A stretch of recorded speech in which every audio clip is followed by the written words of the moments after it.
Bonjour et bienvenue sur la chaîne. Alors aujourd'hui je vous propose ce tirage des énergies pour la semaine du 1er septembre 2020.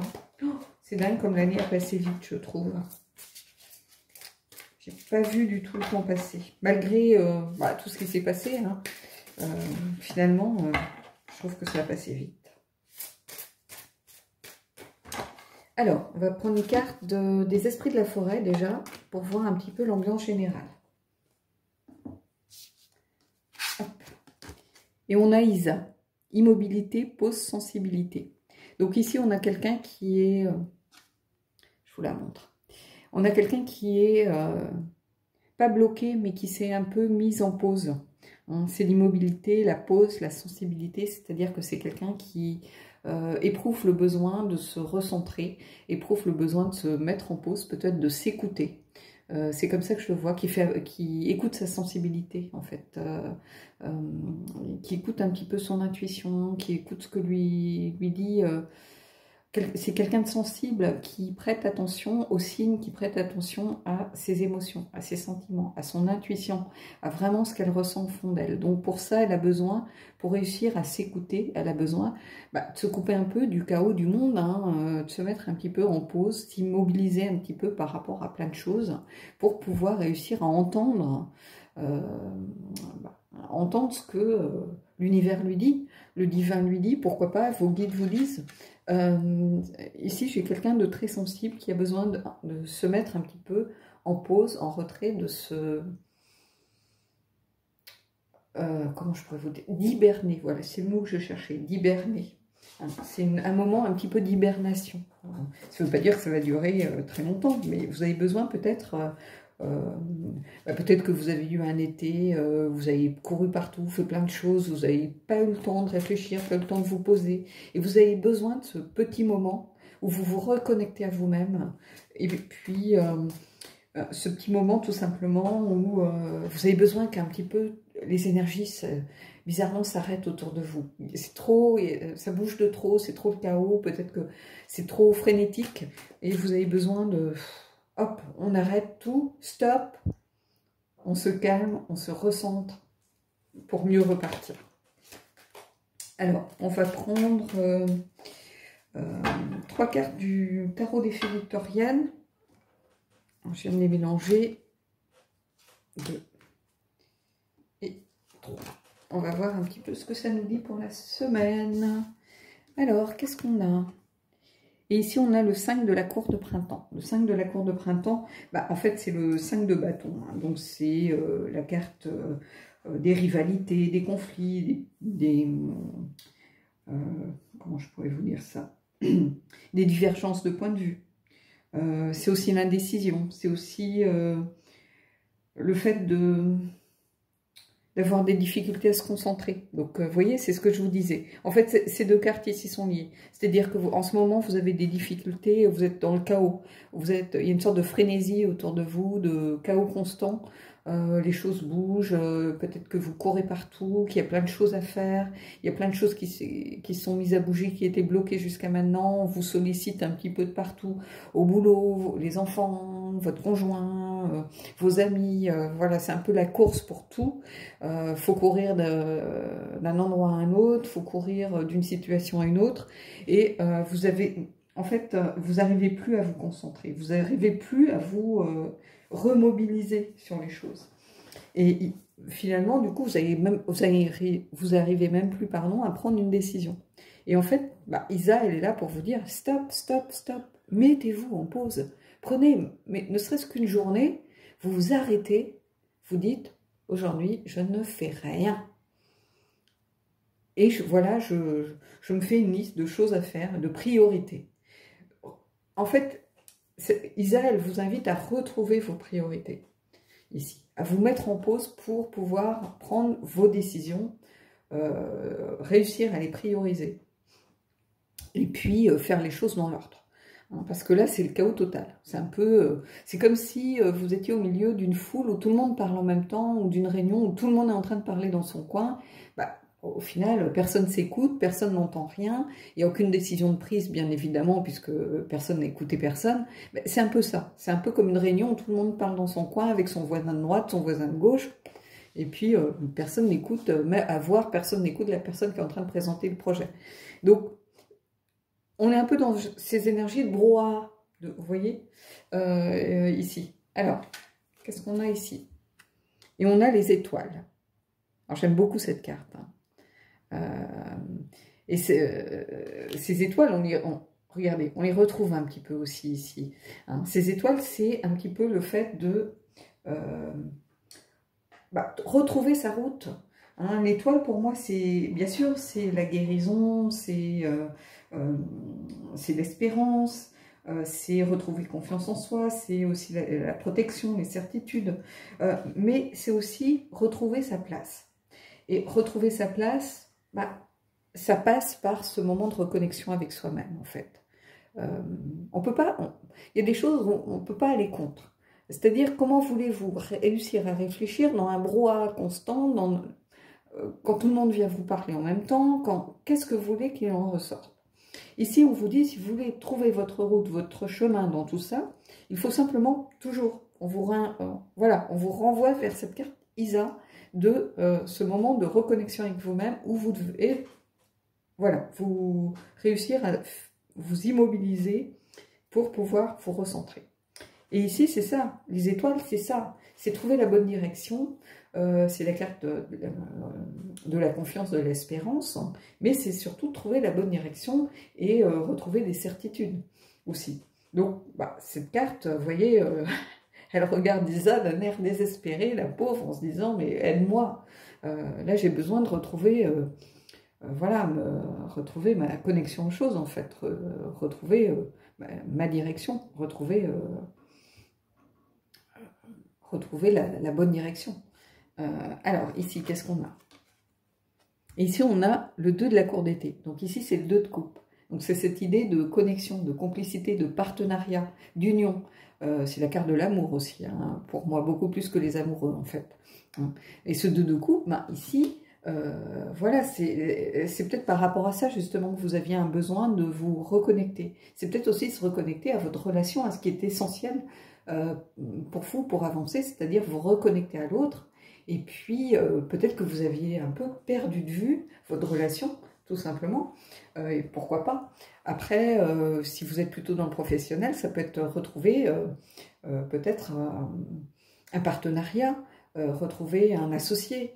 Peut-être que cette carte, elle vous invite justement à retrouver cette direction. Voilà, au lieu de partir dans tous les sens, recentrez-vous, essayez de trouver vraiment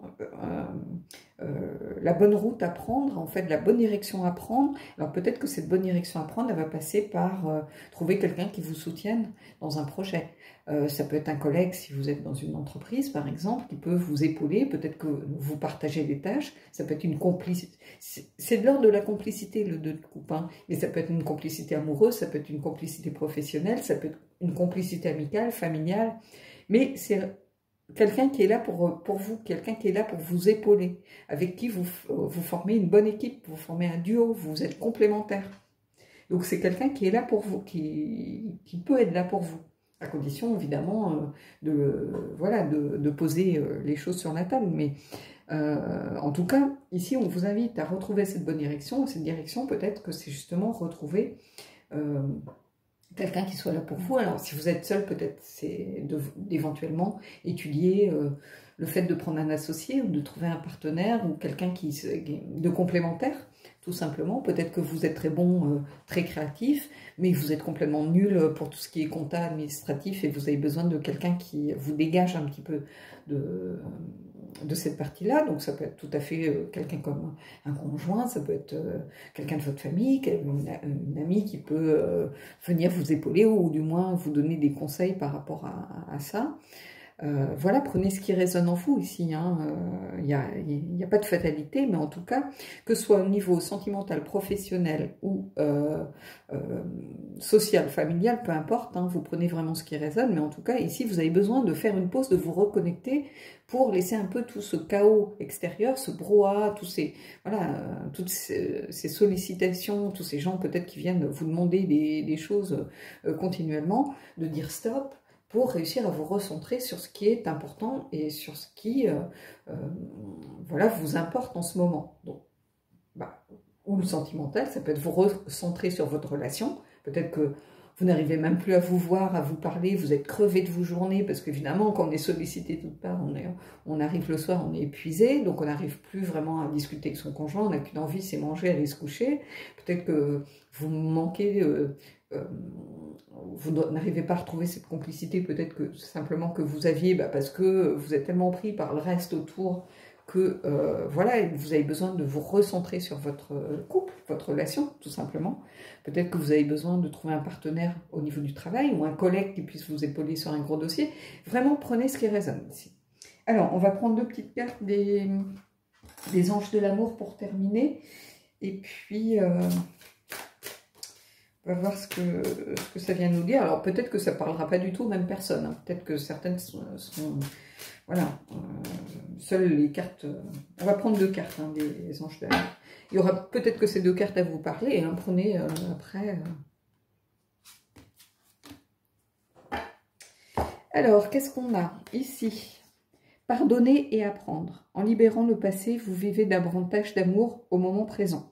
Donc ici, ça va venir parler à ceux qui ont besoin de laisser le passé clairement derrière vous. Hein.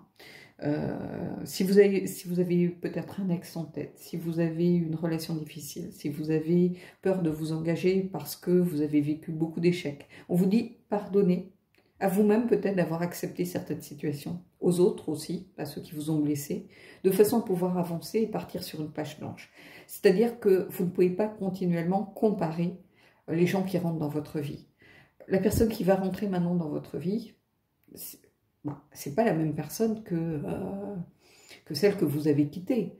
Elle a peut-être des traits communs, mais voilà, elle réagira pas de la même façon à certaines situations, elle n'a pas le même caractère, voilà, ou alors c'est vraiment que vous avez des critères très précis et vous ne choisissez que ces personnes-là. Mais ici, on vous dit, voilà, on apprend toujours de ces échecs, donc les échecs doivent être une force en fait. Ils doivent être une force positive au final. Ça ne doit pas être du négatif, les échecs. On apprend beaucoup plus de ces échecs que de ces réussites. Hein. On apprend par rapport à sa capacité à rebondir, par rapport à sa force. Souvent, on se dit, mais je ne pensais pas que que je pourrais surmonter ça. Bah si, on y arrive. Donc ici, on vous dit, libérez-vous du passé. Donc, ça parlera à tous ceux qui ont eu peut-être un passé compliqué. On vous dit, voilà, pardonnez-vous déjà peut-être d'avoir accepté certaines choses. Pardonnez aussi aux autres et vous pourrez avancer vraiment libre de toute contrainte liée à des énergies négatives qui vous tirent vers le bas par rapport à vos anciennes relations. Et ici, qu'est-ce qu'on a? Conversation cœur à cœur. Discutez honnêtement de vos sentiments avec votre partenaire. Donc ici, ça rejoint un peu, par contre, un peu plus le tirage qu'on a fait précédemment. C'est-à-dire que ici, on vous dit... Recentrez-vous sur l'essentiel, c'est-à-dire reconnectez-vous à vous-même pour pouvoir vous reconnecter à l'autre. C'est comme ça que je le sens ici. Alors, ça parlera peut-être ici à des gens qui se sont disputés, qui étaient en silence, qui étaient en non-communication, qui avaient du mal à communiquer avec l'autre, par rapport à peut-être des disputes, par rapport à une période compliquée. Peu importe. Ici, on vous dit, posez-vous tranquillement et essayez de discuter sincèrement, sans faire de reproches à l'autre. Moi, je le dis souvent aussi en guidance privée, par exemple. Hein, je dis souvent aux personnes, quand vous voulez recontacter quelqu'un, ne soyez pas dans le reproche. C'est-à-dire, vous avez le droit de dire à la personne, je me suis senti blessée, je n'ai pas compris, ça m'a fait du mal. Mais pas, tu m'as blessé, tu ceci, tu cela. Non, soyez pas dans le reproche parce que la personne en face, elle se sent agressée. Mais vous avez le droit et vous avez surtout la nécessité de dire les choses. C'est-à-dire que déjà, vous, ça vous fait du bien de dire les choses comme vous les avez vécues. Mais vous n'êtes pas obligé d'être dans le reproche. C'est-à-dire que vous avez le droit de dire, voilà, moi c'est ce que j'ai ressenti, c'est ce que j'ai pensé, c'est comme ça que je l'ai vécu, sans forcément dire à l'autre, c'est de ta faute, tu as fait ceci, tu as fait cela. Il sait ce qu'il a fait, hein, normalement. Si vous dites, je me suis senti blessé, il sait que c'est lui qui, quelque part, a dû faire ou dire quelque chose. Voilà, s'il a dessous d'intelligence, ou elle a dessous d'intelligence, elle saura que, voilà, si vous avez été blessé, c'est par quelque chose ou par quelqu'un. Voilà, donc ici, on vous dit conversation cœur à cœur, c'est ça. C'est-à-dire de poser des choses, dire vraiment ce que vous attendez de l'autre, faire part de vos attentes, de ce que peut-être vous ne voulez plus non plus dans une relation, peut-être de voir comment vous envisagez. Ça peut être ici aussi, pourquoi pas, un partenariat, si ça parle à ceux qui sont dans un tirage plus professionnel, par exemple. Pourquoi pas? Si vous avez des choses à dire, il faut les dire. Il ne faut pas garder, en fait, pour vous, pour que ça sorte un jour de façon complètement par surprise et un peu au milieu que ça sorte de nulle part, en fait. Parce que c'est jamais très constructif, ce genre de discussion.